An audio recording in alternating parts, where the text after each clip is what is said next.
Chapter 37. And Jacob dwelt in the land wherein his father was a stranger, in the land of Canaan. These are the generations of Jacob. Joseph, being 17 years old, was feeding the flock with his brethren, and the lad was with the sons of Bilhah and with the sons of Zilpah, his father's wives. And Joseph brought unto his father their evil report. Now Israel loved Joseph more than all his children, because he was the son of his old age. And he made him a coat of many colors. And when his brethren saw that their father loved him more than all his brethren, they hated him, and could not speak peaceably unto him. And Joseph dreamed a dream, and he told it his brethren, and they hated him yet the more. And he said unto them, Hear, I pray you, this dream which I have dreamed. For behold, we were binding sheaves in the field, and lo, my sheaf arose, and also stood upright, and behold, your sheaves stood round about, and made obeisance to my sheaf. And his brethren said to him, Shalt thou indeed reign over us? Or shalt thou indeed have dominion over us? And they hated him yet the more for his dreams and for his words. And he dreamed yet another dream, and told it his brethren, and said, Behold, I have dreamed a dream more. And behold, the sun and the moon and the 11 stars made obeisance to me. And he told it to his father and to his brethren. And his father rebuked him, and said unto him, What is this dream that thou hast dreamed? Shall I and thy mother and thy brethren indeed come to bow down ourselves to thee to the earth? And his brethren envied him, but his father observed the saying. And his brethren went to feed their father's flock in Shechem. And Israel said unto Joseph, Do not thy brethren feed the flock in Shechem? Come, and I will send thee unto them. And he said to him, Here am I. And he said to him, Go, I pray thee, see whether it be well with thy brethren, and well with the flocks, and bring me word again. So he sent him out of the vale of Hebron, and he came to Shechem. And a certain man found him, and behold, he was wandering in the field. And the man asked him, saying, What seekest thou? And he said, I seek my brethren. Tell me, I pray thee, where they feed their flocks. And the man said, They are departed hence, for I heard them say, Let us go to Dothan. And Joseph went after his brethren, and found them in Dothan. And when they saw him afar off, even before he came near unto them, they conspired against him to slay him. And they said one to another, Behold, this dreamer cometh. Come now, therefore, and let us slay him, and cast him into some pit, and we will say, Some evil beast hath devoured him, and we shall see what will become of his dreams. And Reuben heard it, and he delivered him out of their hands, and said, Let us not kill him. And Reuben said unto them, Shed no blood, but cast him into this pit that is in the wilderness, and lay no hand upon him, that he might rid him out of their hands, to deliver him to his father again. And it came to pass, when Joseph was come unto his brethren, that they stripped Joseph out of his coat of many colors that was on him, and they took him and cast him into a pit. And the pit was empty, there was no water in it. And they sat down to eat bread. And they lifted up their eyes, and looked, and behold, a company of Ishmaelites came from Gilead, with their camels bearing spicery and balm and myrrh, going to carry it down to Egypt.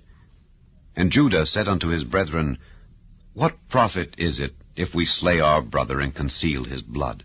Come, and let us sell him to the Ishmaelites, and let not our hand be upon him, for he is our brethren and our flesh. And his brethren were content. Then there passed by Midianites merchantmen, and they drew and lifted up Joseph out of the pit, and sold Joseph to the Ishmaelites for 20 pieces of silver. And they brought Joseph into Egypt. And Reuben returned unto the pit, and behold, Joseph was not in the pit, and he rent his clothes. And he returned unto his brethren, and said, The child is not, and I, whither shall I go? And they took Joseph's coat, and killed a kid of the goats, and dipped the coat in the blood.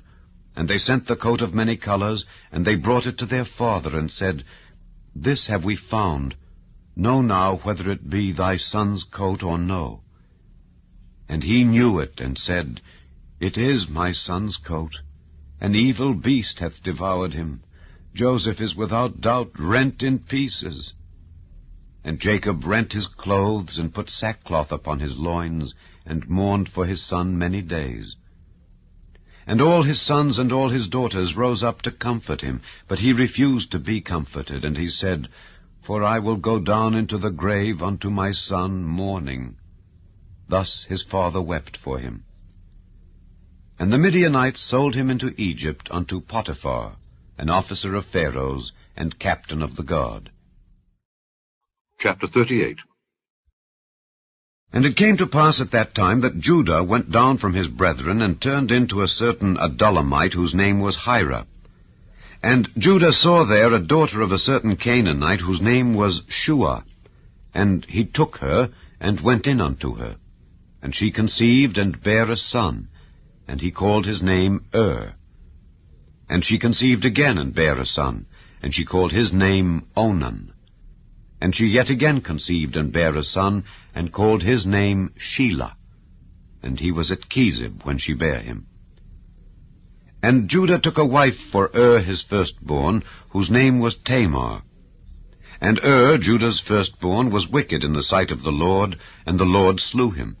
And Judah said unto Onan, Go in unto thy brother's wife, and marry her, and raise up seed to thy brother. And Onan knew that the seed should not be his. And it came to pass, when he went in unto his brother's wife, that he spilled it on the ground, lest that he should give seed to his brother. And the thing which he did displeased the Lord, wherefore he slew him also. Then said Judah to Tamar his daughter-in-law, Remain a widow at thy father's house, till Shelah my son be grown. For he said, Lest peradventure he die also as his brethren did. And Tamar went and dwelt in her father's house. And in process of time, the daughter of Shua, Judah's wife, died. And Judah was comforted, and went up unto his sheep-shearers to Timnath, he and his friend Hira the Adullamite. And it was told Tamar, saying, Behold, thy father-in-law goeth up to Timnath to shear his sheep.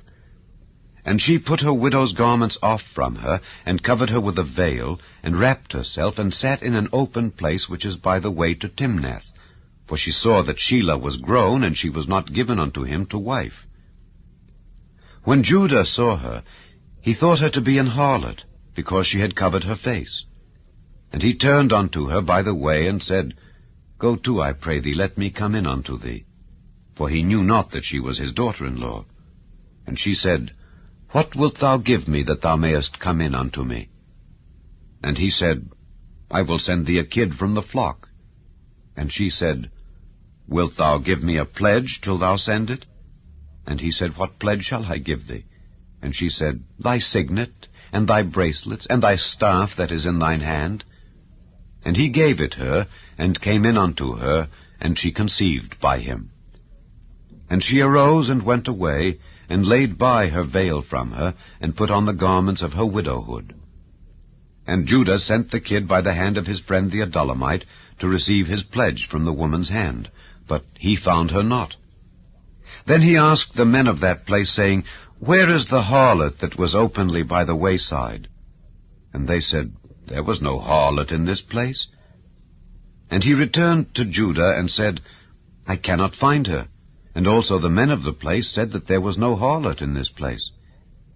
And Judah said, Let her take it to her, lest we be shamed. Behold, I sent this kid, and thou hast not found her. And it came to pass about 3 months after, that it was told Judah, saying, Tamar thy daughter-in-law hath played the harlot, and also, behold, she is with child by whoredom. And Judah said, Bring her forth, and let her be burnt. When she was brought forth, she sent to her father-in-law, saying, By the man whose these are am I with child. And she said, Discern, I pray thee, whose are these, the signet, and bracelets, and staff? And Judah acknowledged them, and said, She hath been more righteous than I, because that I gave her not to Shelah my son. And he knew her again no more.